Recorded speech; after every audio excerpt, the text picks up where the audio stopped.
فاذكروني أذكركم واشكروا لي ولا تكفرون يا أيها الذين آمنوا استعينوا بالصبر والصلاة إن الله مع الصابرين. Mereka nggak mau bilang kalamullah makhluk. Mereka nggak mau juga bilang kalamullah, mereka nggak mau bilang Al-Quran makhluk. Mereka juga nggak mau bilang Al-Quran kalamullah ghairu makhluk. Mereka diam, nggak mau ngambil sikap. Itu waqif, berhenti. Okay? Nah, kelompok demikian selalu muncul di masa-masa fitnah. Okay? Wallahu a'lam, pada dasarnya adalah mungkin sikap-sikap yang diambil oleh orang-orang yang menghindari fitnah, menghindari ujian ketika mereka menghadapi kebenaran, ketika mereka mesti menyampaikan dan menegaskan yang benar, nih pahit nih, misalnya, tuh, akhirnya ngeles-ngeles begitu, dan lain-lain. Selalu demikian, di masa fitnah itu selalu ada kelompok ini. Okay? Namun akhirnya, sikap mereka tersebut, akhirnya justru membawakan kepada sebuah bentuk akidah yang emang bertentangan 100% totally dengan akidah yang hak bahwa Al-Quran adalah kalamullah dan bukan makhluk. Okay? Sehingga akhirnya Imam Ahmad sendiri memberikan pernyataan dan menyerang, memberikan serangannya kepada orang yang mengatakan demikian. Demikian selalu deh, di zaman-zaman fitnah tuh muncul orang-orang yang buram. Kayak zaman-zaman lagi demo-demo dulu, ingat gak? Ketika ustadznya ditanya, apa hukum demonstrasi? Mereka akan bilang, kita nggak mau bahas ini di sini. Nah, itu afiliasi mereka, ketahuilah, afiliasi mereka bukan ke ahlus sunnah, itu ke ahli bid'ah. Tuh, orang burem itu langsung ambil sikap pemerintah. Mereka bukan ke ahlus sunnah, tapi ke ahli bid'ah. Kalaupun zahirnya seolah-olah ahlus sunnah, belum, ntar lo lihat. Percaya sama gue, aneh ini orang paling husnuzon sama manusia. Makanya kesuwe mulu, ketipu mulu. Untungnya Allah kasih kita tegas. Kalau ketika udah jelas, gue tinggalin. Mau secinta apa lagi? Kita mempercayai orang-orang yang kita, Masya Allah, punya ilmu dan lain-lain. Kita ikutin, kita tempel. Taunya ngaco, kita tinggal. Taunya orang jamaah Islamiyah. Bener aja. Ya. Jadi nanti di masa fitnah, di masa apapun, di zaman apapun, ngelihat kelompok yang burem, oke? Jangan kau percayakan agamamu kepadanya. Tempatkan dia bersama para ahlul batil. Karena apabila mereka bersama ahlul haq, mereka akan mengatakan apa yang dikatakan para ahlul haq. Bahwa Al-Quran, kalamullah, nggak cukup sampai situ. Ghairu makhluk. Bukan makhluk. Kalau cuman Al-Quran kalamullah, ini hal yang disepakati. Mu'tazilah, Jahmiyah juga bilang, iya Al-Quran kalamullah. Nah mereka bilang, kalamullah makhluk bukan. Tuh, itu yang dibahas. Nah tentang kelompok ini, Imam Ahmad rahimahullah berkata, Man kana minhum yuhsinul kalam, fahuwa jahmi. Barang siapa di antara mereka yang jago kalam, yakni jago filsafat. Mereka faham, ahli filsafat, mereka ngerti kalam, ilmu kalam, tapi mengambil kesimpulan begitu, maka ketahuilah dia hakikatnya Jahmiyah. Yakni sebagaimana orang yang mengatakan bahwasanya Al-Quran adalah makhluk. No. Man kana minhum yuhsin al-kalam yakni jago ilmu kalam, jago filsafat. Orang ngerti di dalam bab itu, oke? Maka kelompokan dia kepada orang-orang Jahmiyah, ahli kalam, Jahmiyah, Mu'tazilah. Dah. Oke? Waman kana la yuhsinu, tapi kalau yang mengatakan demikian adalah orang yang enggak faham tentang hal ini. Enggak faham tentang ilmu kalam.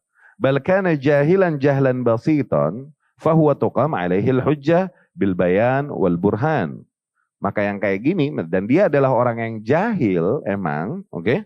Nah yang kayak gini, enggak kita hukumi langsung dia Jahmiyah tuh. Ingat gak? Awas.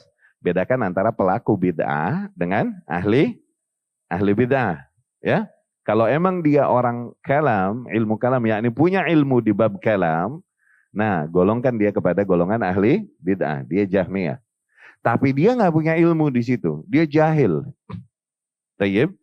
Maka yang kayak gini enggak kita golongkan kepada Jahmiyah dulu. Bentar dulu. Oke? Tuqam alaihil hujah. Yang kayak gini perlu didirikan ke atasnya hujah. Oke? Perlu disampaikan kebenaran kepadanya, burhan, perlu disampaikan keterangan kepadanya. Fa in taba wa aman, apabila setelah disampaikan semua hujah dan keterangan tersebut kemudian dia bertaubat dan beriman bi annahu kalamullah, bahwasanya Al-Qur'an adalah kalamullah dan bukan makhluk, maka kita terima dia seorang ahlus sunnah. Dah, cuman yang kemarin karena kejahilannya. Tuh, uzur jahil. Wa illa, tapi kalau dia nggak tobat setelah didirikan hujah atasnya, fahuwa syarrun minal jahmiyah. Nah yang kayak gini hakikatnya itu udah lebih parah lagi daripada Jahmiyah. Itu udah ateis. Paham? Udah bukan cuma Jahmiyah, ini orang ateis emang. Oke? Emang pede dengan konsep akalnya di dalam meyakini Allah Subhanahu wa ta'ala. Nggak ikut mazhab mana-mana. Itu lebih parah lagi dari Jahmiyah. Kata Imam Ahmad bin Hambal rahimahullah. Dapat nggak tuh? Ya? Jadi sekali lagi, Al-Waqifah adalah kelompok yang tawakuf. Nggak mau mengambil sikap. Di dalam peperangan yang terjadi itu. Antara isbat akidah ahlul haq dan mengingkari akidah ahlul batil. Gitu. Atau isbat akidah ahlul batil dan mengingkari akidah ahlul haq. Mereka nggak mau ngambil benar. Akhirnya mereka mencoba diam. Kita nggak mau bilang. Kita nggak mau bilang, ini Al-Quran kalamullah. Oke, makhluk apa bukan? Kita nggak mau bilang. Begitu tuh ngomong itu Al-Waqifah. Dilihat orangnya, dilihat individunya. Bagaimana hukum mereka tuh? Oke. Kalau nih orang adalah orang yang ngerti, tuh orang ngerti, tapi dia ngomong gitu, nah berarti emang madhab dia madhab Jahmiyah pada dasarnya. Oke, hukumi dia sebagaimana hukum Jahmiyah. Ya, dia terjerumus ke dalam kekufuran. Tapi kalau nih orang-orang awam, emang kagak banyak ngerti apa-apa segala begituan, begitu. Maka yang kayak gini, orang yang disampaikan nasihat, diberikan uzur kejahilan. Prosesnya di treatment. Nah, di treatment yang kayak gini, kalau kata ikan nih, pisahin dulu nih, rendem pakai antibiotik nih. Berpenyakit nih, soalnya bisa nyebar ke yang lain. Oke? Di treatment, sampaikan burhan, sampaikan keterangan, sampaikan hujah, sampaikan bayan. Zen? Setelah disampaikan demikian, baru dia, oh begitu. Terus dia mengakui kekeliruannya dan dia bertaubat darinya. Dan kembali kepada akidah ahlus sunnah, dia mengatakan Al-Quran, kalamullah ghairu makhluk, kita terima taubatnya. Kasus yang kemarin, semoga Allah maafkan dia karena berangkat dari ketidaktahuan. Oke? Tuh. Tapi udah di treatment.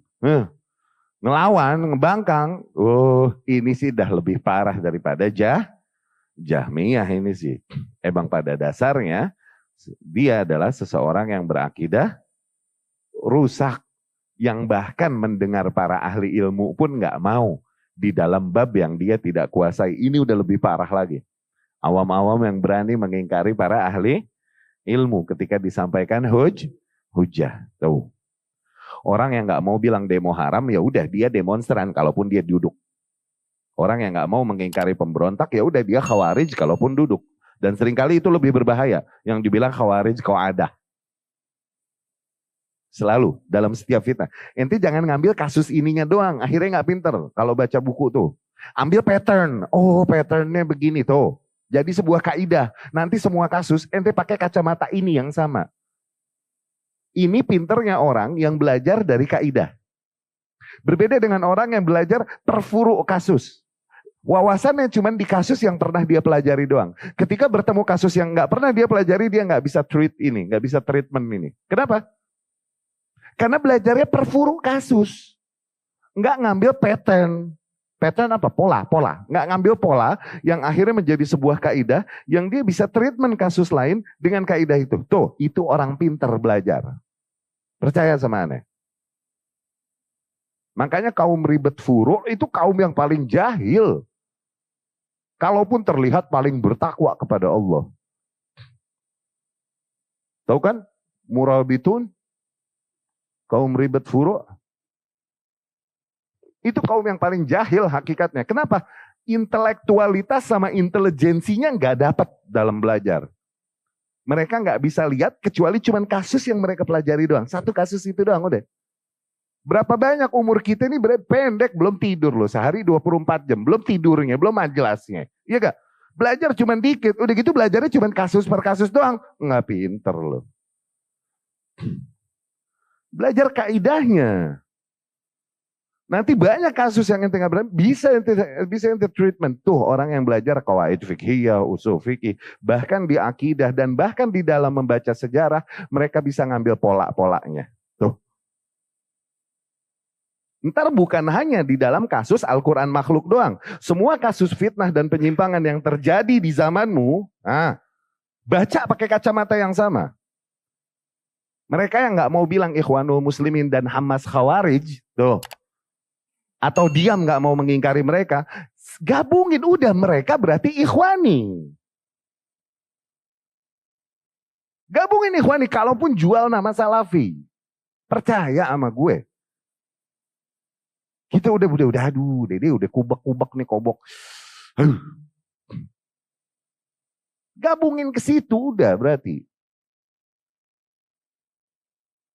Kenapa? Mereka nggak mau ngambil sikap Ahlus Sunnah. Nggak mau dia mengingkari Hamas. Kenapa? Pada lihat. Di antara usul besar kita, bahwasanya jihad, itu harus penguasa sah yang menyeru. Gimana pun.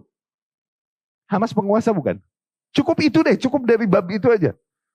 Kok bisa kau membenarkan jihad yang tidak diserukan penguasa? Kok bisa? Tuh, cukup bab usul itu aja satu deh. Atau mungkin diam nggak mau mengingkari.